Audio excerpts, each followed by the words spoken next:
Let me pray for us as we begin. Father, we have gathered together. We have sung praises to you. Many of us maybe know why we're here. There might be some who do not even know why they're here. But we're here. So God, I pray you would speak to us in clear ways. Use the words you want, not the words I want. And if the words I'm using are the wrong ones, you change them for our hearts. We love you. In your name, amen. Last week, we ended the conversation around talking about Naaman being healed and how he was healed, and he makes this declaration, now I know there is one God in all the earth, which was a huge proclamation because he was from another place, working for a man who was actually named after another god that they worshiped. He was concerned about going back home, remember? But the prophet says, go in peace. Go break the chaos. The Lord is with you wherever you go. And the ending was the challenge for us to carry his name well. Now, that idea of carrying his name well may mean different things to different people. For some, it might be like, I'm going to be super religious this week. For some, it's like, I'm going to try to be perfect. For some, it's like, I don't even know what that means. We're going to connect that to what I think a big part of it is, in carrying his name well, is to bring mercy to those who obviously need it, and to bring mercy to those who you never even thought of giving it to. We're going to be here, and then we're going to end up right there.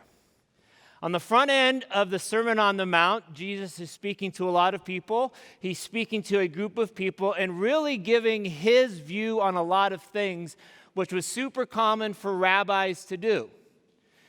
Towards the beginning of his Sermon on the Mount, he references this thing that's become very common to us. In Matthew 5, it's noted in Matthew 5, 13 through 16, he says this, you are the salt of the earth. But if the salt loses its saltiness, how can it be made salty again? It is no longer good for anything except to be thrown out and trampled underfoot. You are also the light of the world. A town built on a hill cannot be hidden. Neither do people light a lamp and put it under a bowl. Instead, they put it on a stand, and it gives light to everyone in the house.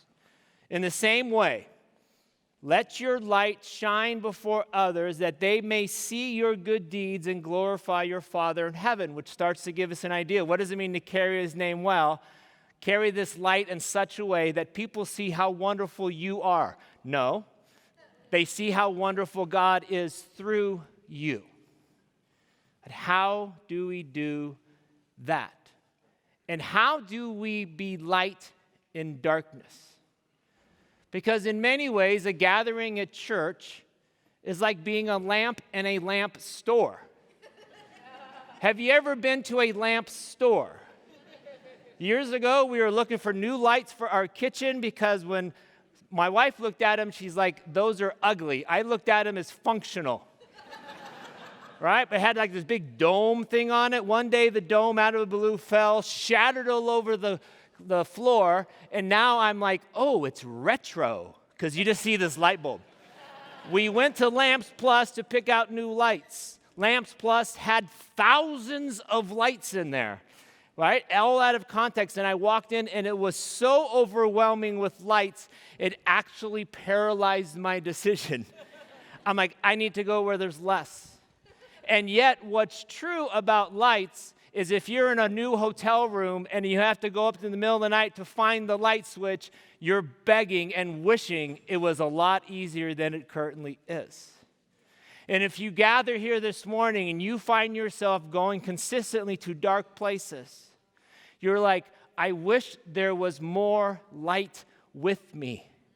I gather on Sundays in a light store.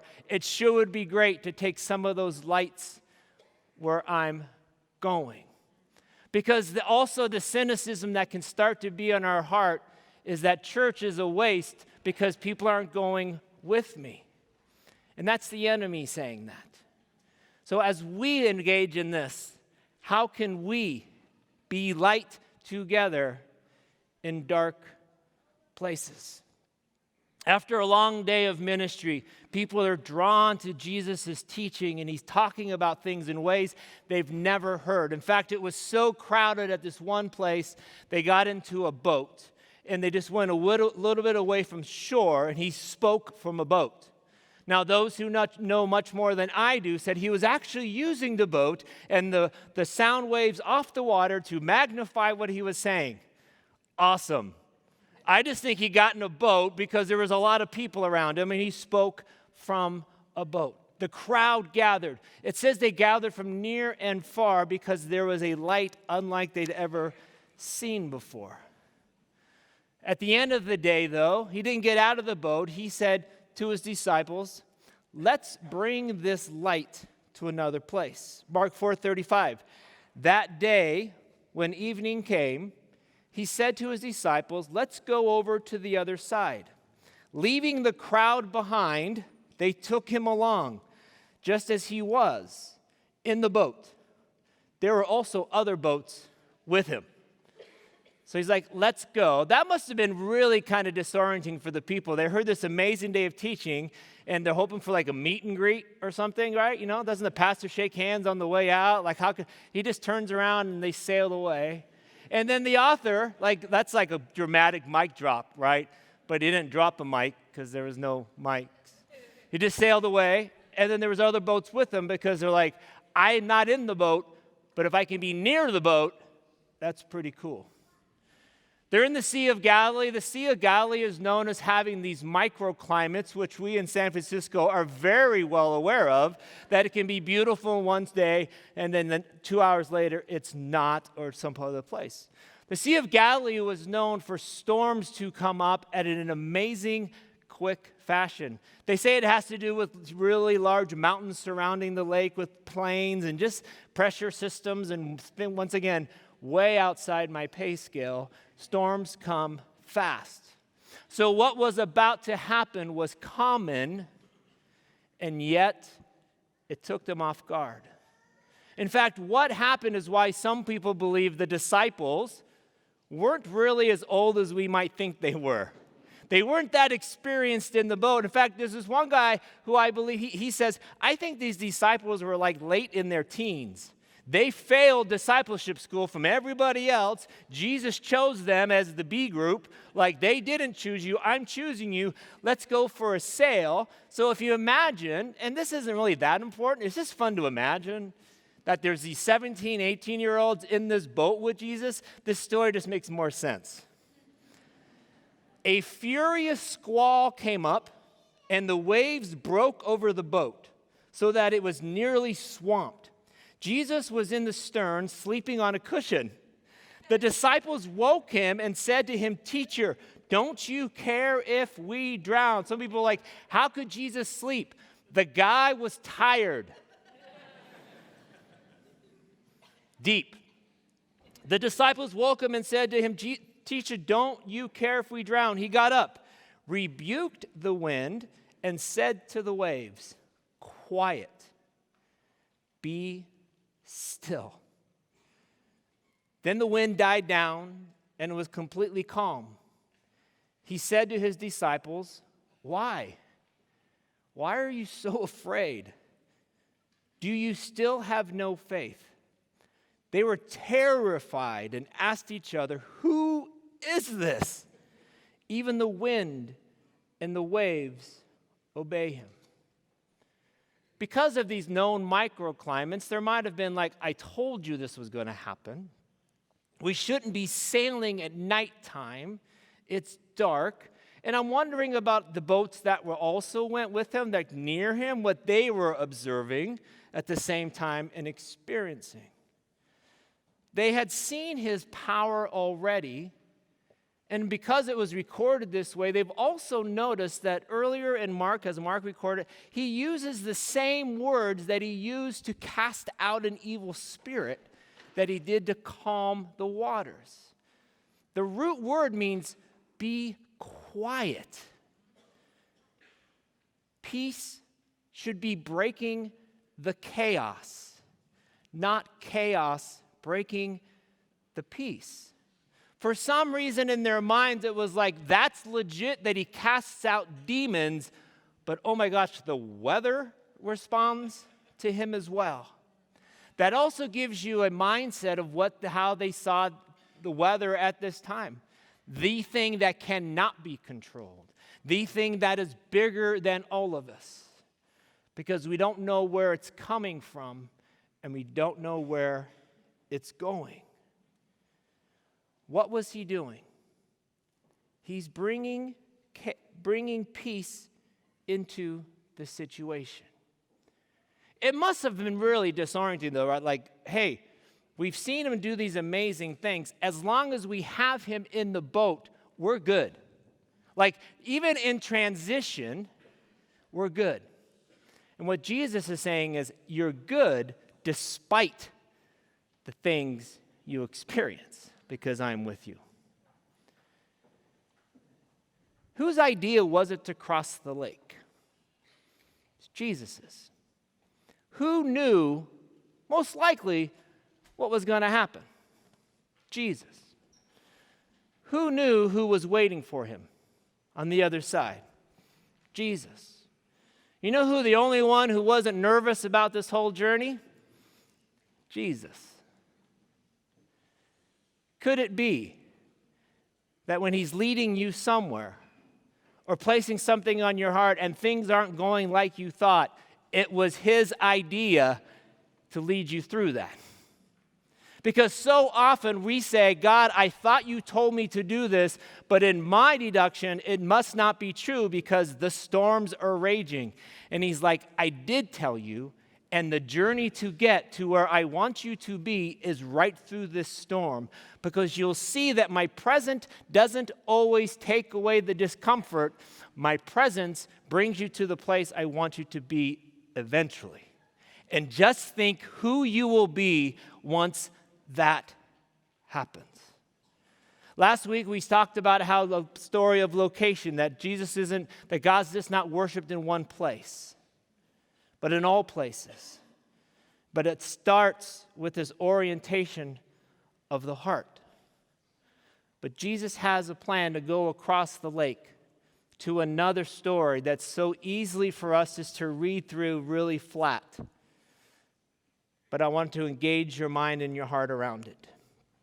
It's common for us in 2019 to read the Bible in our own context. If we do so, this story, we miss how eerie this experience actually may have been. I'm speculating a bit, but I'm also using the timeline of what they were doing. He had preached all day. It was evening. They shoved out onto the boat. They had gone through the storm. There was a rebuking of waves. It was a 5-mile journey from where they were to where they were going to be. They arrived on the beach, most likely in the middle of the night or the early morning. You're like, but Dale, I've seen the movie about Jesus. It was day. That's just because the lighting was better for the cameras.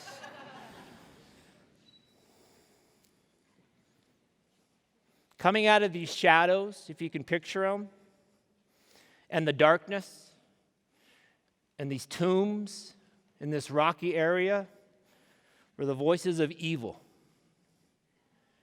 eeriness.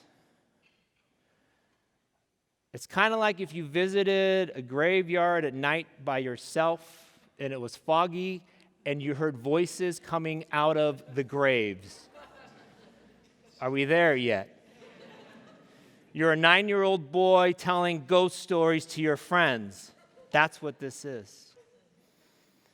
It's also why maybe this is why we hear nothing of the disciples in this whole story, because they may have just stayed in the boat.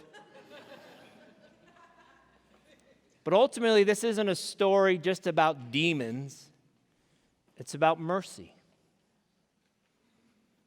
Because mercy isn't just for those who obviously need it. It's for those we can never imagine receiving it. What can Jesus do in the life of a man or a woman?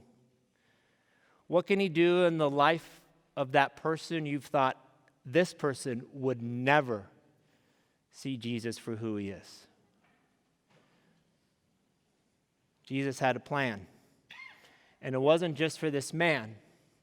He's thinking, how can I reach this group of cities known as the Decapolis that are so Greek-infested, and these 10 major cities, their hearts are so towards the gods that do not exist. Their hearts are so far from Jesus. But Jesus has a plan not just to reach a man, but to launch a revolution to a place that's never heard through mercy. We'll go on. They went across the lake to the region of Gerasenes. When Jesus got out of the boat, a man with an impure spirit came from the tombs to meet him. This man lived in the tombs, and no one could bind him anymore, not even with a chain. For he had been often chained hand and foot, but he tore the chains apart and broke the irons on his feet. No one was strong enough to subdue him. Night and day among the tombs and in the hills, he would cry out and cut himself with stones. And when he saw Jesus from a distance, he ran and fell on his knees in front of him. He shouted at the top of his voice, "What do you want with me, Jesus, Son of the Most High God?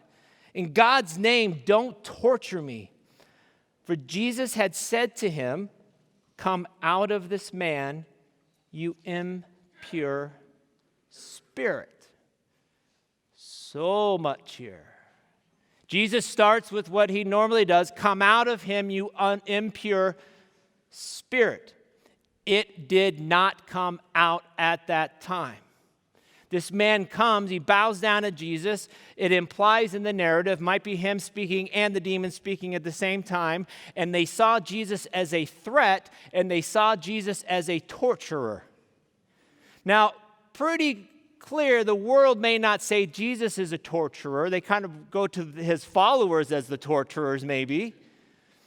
But even those who resist Jesus, they say, I do not want to change because that makes me look a certain way. But the demon didn't come out, so Jesus kind of raises the level of authority and says, then Jesus asked him, "What is your name?" Because it's authority in like my name, where there's power, in your name, and it's also intimacy. I want to know who I'm talking to. "My name is Legion," he replied, "for we are many." And he begged Jesus again and again not to send them out of the area. This is probably a longer span of time than this quick conversation. The implication of again and again is this is an ongoing conversation. Maybe it's getting lighter now. Morning is starting to hit. Legion, for we are many. Legion is a Roman army of about 6,000 men. It could have just been, I'm Legion. Doesn't mean there's literally 6,000 demons. There could have been, but there are many. It could also be Legion because like it has outward intimidation. When the Legion showed up in these poor towns, it was obvious we are asserting ourselves. It could also be how the man felt. Maybe he'd actually seen real legions cause havoc in his hometown and the torture that they may have done to people, that's what he was declaring for himself. Is that I am a man tortured as if a community being tortured by a legion. Because even if we're not filled with these kinds of impure spirits, those are the lines we hear so often. I either want to assert myself over you or I want to beat myself up. I want to come across with power through my knowledge, through my money, through what I know, or simply by dismissing your point of view. Or I want to assume that I should have no part in the conversation at all. And in both ways, we all come to Jesus that way. We come to him and say, what can you do for me? Why do you want to ruin my life? How much do I have to give up of what I enjoy to be with you?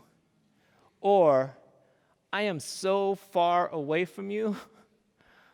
I mean, there's like the least of the least. And then there's those people in your head like, I can't even imagine like Jesus. And then there's this dude, right?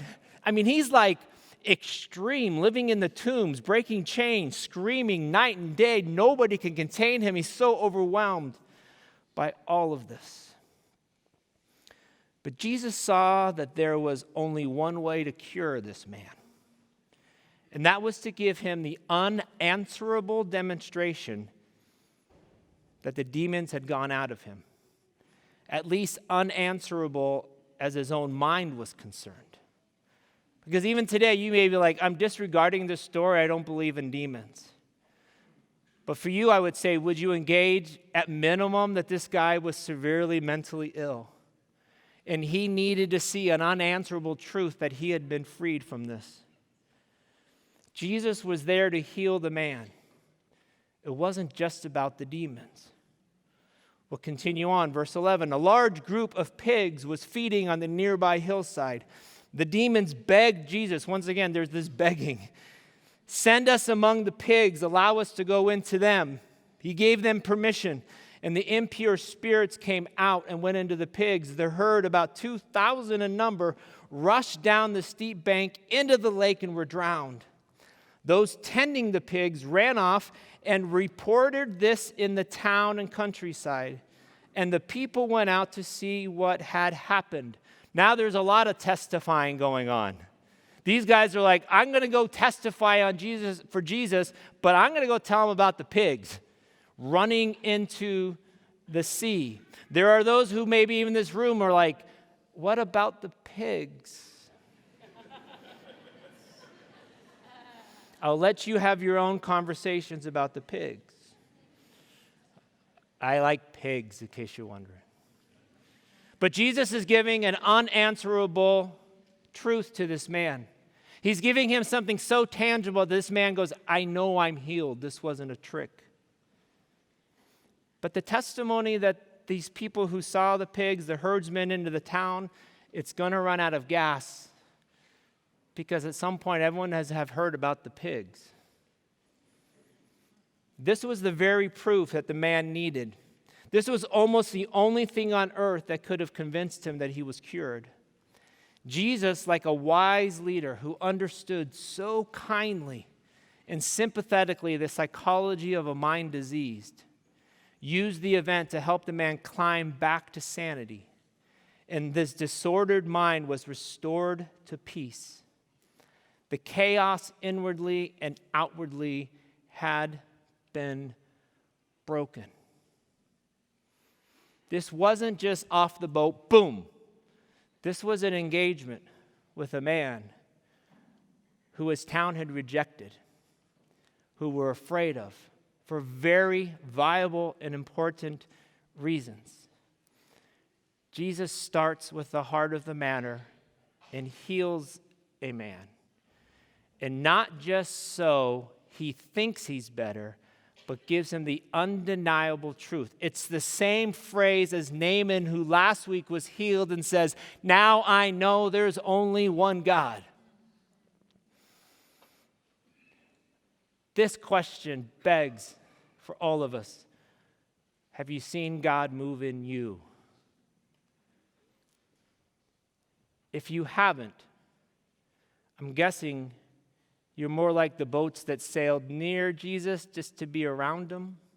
But you're like, I haven't had demons in me. I haven't had leprosy. Those seem to be two extreme events. But have you seen him move in your attitude? Have you seen him move in where you were going and now what you value? Have you seen him move in how you approach those who hurt you? Because there should be some undeniable, unanswerable things in your life that came as a result of the Spirit being in you. It is impossible for your life not to change when you have the same Spirit that rose Jesus from the dead in you. There should be something. And it starts maybe by saying yes. Yes to what? Verse 15. When they came to Jesus, they saw the man who had been possessed by the legion of demons sitting there, dressed, and in his right mind. And they were afraid. because life change freaks people out sometimes. I mean, here is a man so uncontrolled, and what we're afraid of was that he now had clothes on. Oh, we're used to seeing you naked. You have clothes on. This is freaking me out. You're in your right mind. Oh, my goodness. Those who had seen it told the people what happened to the demon-possessed man, and they told them about the pigs as well, because they couldn't get past it. Then the people who began to plead with Jesus to leave their region. It's amazing what we react to. And here was a group of people saying, Jesus, please leave us alone. Now, if you take this out rationally, here is a guy who has regained sanity, he's well-clothed, and he's a calm. Oh, Jesus, leave us. But Jesus has that same thing for each of us. I don't know the amount of time when the people left to get all the people who owned the pigs in the town, they came back, but I'm envisioning this conversation with Jesus, with a man. This man is most likely someone who's never really had someone talk to him, hug him, talk to him like a human. I don't know where they got these clothes from. Maybe the disciples who are still hanging out in the boat, Jesus is like, hey, everybody give me a little bit of what you have. We're going to take what we have and clothe this man. And now they're starting to clothe him. Maybe Jesus is sitting next to him with his arm around him and just saying, how you doing? And the guy's probably just doing a lot of cleansing breaths like, bro, I don't know what just happened. But I'm sure glad it did. Because when we feel the tormenting of guilt and shame or anxiety, and then we feel the peace, could also be the overwhelming of like, what if I get found out? Or am I enough? The pain of comparison, all those things that we experience today, and Jesus is like, how are you doing? That stretch of time must have been amazing for that man to experience, for Jesus to do, and for his disciples to see. That this man is not just about casting out demons and teaching well. This man is about giving mercy to the least of these, to the person we thought would never respond. For sure, it had been a long time since this man felt love. And for sure, Jesus said, let's go through the storm, because mercy can start a revolution. The people begged for Jesus to leave because it was disturbing them. It was bothering them. This is not how we think, what we do. We had our lives intact and ready to roll. And Jesus does something so unexpected. He says yes to the crowd and no to the man. The crowd's begging him to leave. The man's begging him to go with them. Verse 18, as Jesus was getting into the boat, the man who had been demon-possessed begged to go with him. Jesus did not let him. What? He's like, Jesus, let me go with you. Like, can you imagine the power of this testimony? Like, he would have brought Jesus skyrocketed up. Like, this is legit. The other disciples would have been like, that would have been great, right? Who is this guy? Like, wait, what? You were what? Now you're what? Let me go with you, because that's what we're drawn to do. And I'm not saying it's a bad thing to be with Jesus, in case you're interpreting that. But he says, Jesus did not let him go, but he said, go home to your own people and tell them how much the Lord has done for you and how he has had mercy on you. So the man went away and began to tell in the Decapolis how much Jesus had done for him. And all the people were amazed. The Decapolis, 10 cities, all Greek cities, drawn together to protect themselves from all outside forces. Incredibly Greek in their religion and Greek in their thought and their philosophy. This is actually the launching of Christianity outside of Judaism. We look at it as Apostle Paul. This is the first one we see to go, you take what I'm saying to you and bring it someplace they need. I don't need another light in the light store in my boat. I need this light to go to the darkness. And what does he supposed to talk about? Mercy. Go talk about the mercy the Lord has done for you. Go back to the people who you have hurt. Go back to the people who thought you were insane. Go back to the people you disappointed because they knew you. Go back to those who you caused affliction to and show them mercy. It's the same mandate when the Holy Spirit came upon us at Acts 1:8. He says, go be my witnesses in Jerusalem and Judea and Samaria and the uttermost parts of the earth. Go back to Jerusalem where I was just murdered and you were fearful and you denied me. Go back and be my testimony. Go back to Judea, these great places of great influence. Go back to Samaria where you were racist and you avoided them at all costs. Go show them mercy. Go to the uttermost parts of the earth. Some of you are fishermen, he said. You had no idea that you could go to the uttermost parts of the earth. The mandate for this man to share mercy is the mandate at Pentecost as well. Go back to the places where people you hurt, you were afraid of, you caused anger, you caused frustration, and talk about mercy. The tangible message of mercy. Tell them what the Lord has done, then show them the results of a life changed. This is carrying his name well. Years ago at football practice, when I was a football coach, it was like 100 kids I was coaching, so we spread out in different groups. I was with one group. There was a young man on my team at the time. He was, really annoying. Jesus loves all kids. I was trying. He just was antsy, he liked to rile up everybody and get everybody else to be, antsy with him. It just was really a tough kid to have on a team. Didn't really want to play. Was there for his dad, in the story. So he was off to the side, is in a whole different section. He was probably messing around, doing things he shouldn't have been doing, causing people, throwing footballs at people, whatever he wanted to do.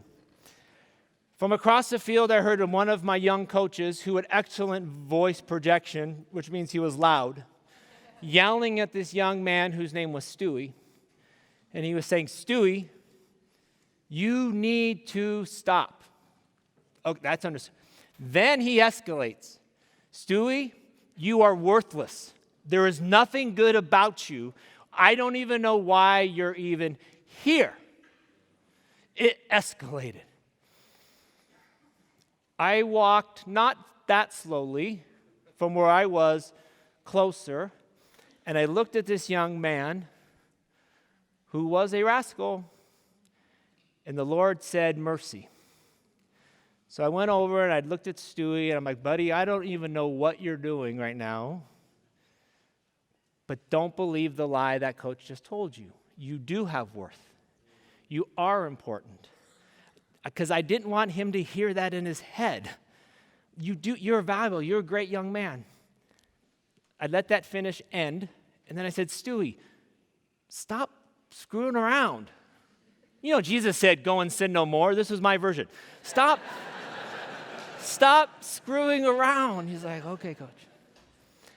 I was so mad at that other coach because he had caused this pain. About 30 minutes later, I started to feel like the older brother in the prodigal son, like, wait, who deserves mercy? Who needs mercy here? You know who needs mercy there? That coach. And you're like, wait a minute. Mercy lets somebody off the hook. No, what mercy does is, I'm going to come engage with you, find out what's really going on, and I'm going to come alongside you and see if there's something different we can do. That was really, really hard because everything in me was like, I'm going to lay into this guy. Because I'm the head coach and it's football and that's what we do, apparently. After practice, I sat down and his name was Mike, and in my mind was going to be like, you don't do that. But it started with God's word saying, Mike, how's everything going on at home? He's like, that's a weird question. I go, well, I really do want to talk about how you just screamed at this young man and telling him was worthless. But I'm guessing that came from somewhere. So I want to find out what's going on there so that doesn't happen again. In the coach's room that day, Mike broke down a little bit and talked to me about all sorts of things. His marriage in trouble and all sorts of reasons he was on edge. And it doesn't justify any of what he said. But that man deserved mercy too. He apologized to Stewie. 3 weeks ago or so, I was at Safeway. Stewie's now in his mid-20s. Ran into him at the store.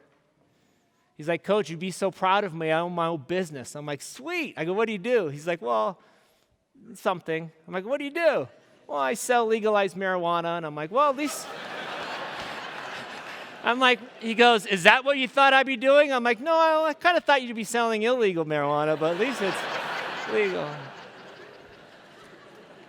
He was so excited that day. We hugged, and I don't share this just because it's cool in a message, but he's like, Coach, I still remember.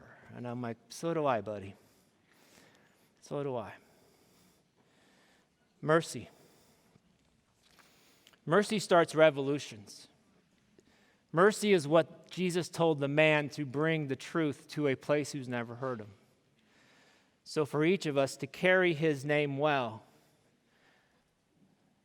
who do you need to show mercy to?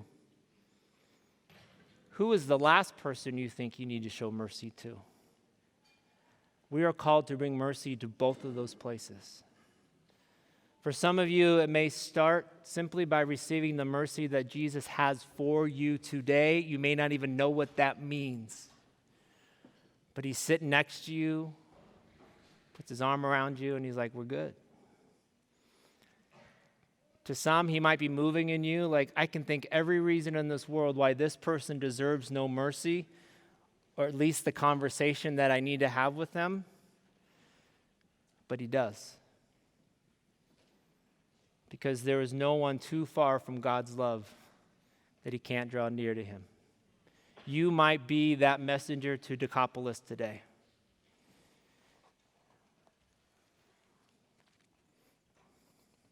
Let me close by simply reading this prayer from Colossians that Paul had for his people over you. For this reason, since the day we heard about you, we have not stopped praying for you. We continually ask God to fill you with the knowledge of his will through all the wisdom and understanding that the Spirit gives, so that you may live a life worthy of the Lord and please him in every way, bearing fruit in every good work, growing in the knowledge of God, being strengthened with all power according to his glorious might, so that you may have great endurance and patience, and giving joyful thanks to the Father who has qualified you to share in the inheritance of his holy people in the kingdom of light. For he has rescued us from the dominion of darkness and brought us into the kingdom of the Son he loves, in whom we have redemption, the forgiveness of sins. God's blessings be upon you.